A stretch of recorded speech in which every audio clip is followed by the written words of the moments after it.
Ce qui a toujours manqué aux Algériens. Ce qui a manqué aux Algériens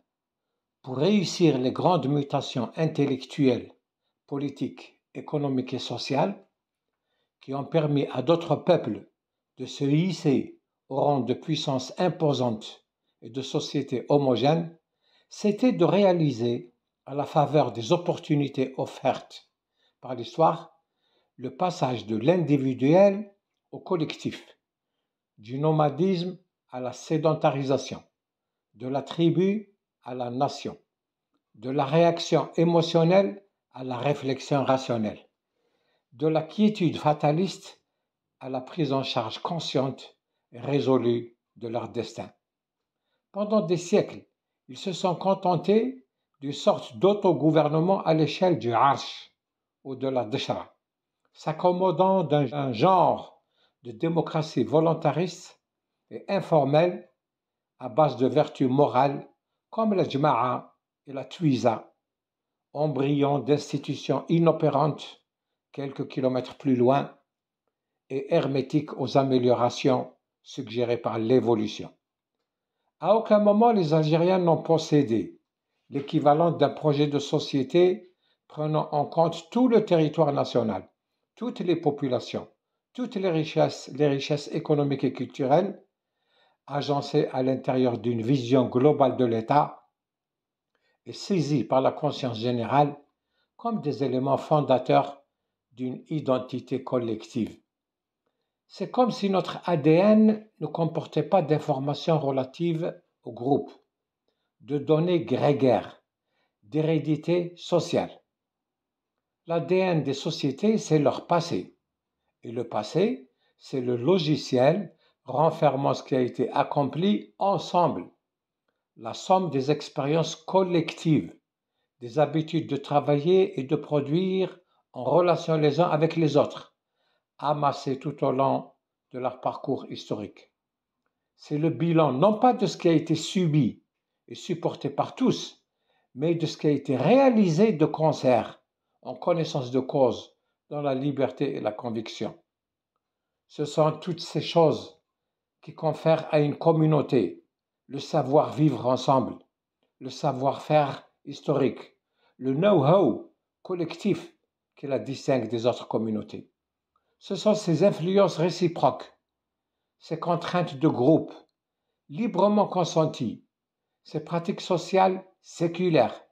qui insèrent l'individu dans la communauté et le particulier dans le général. Ce n'est que lorsque les habitudes d'agir, de penser et de créer ensemble s'incrustent dans l'inconscient collectif et deviennent des mécanismes de symbiose et des institutions efficientes que le rôle de la communauté s'affirme et relativise celui des individualités, fussent-elles exceptionnelles, et des élites. Les valeurs les plus nobles, les vertus les plus hautes,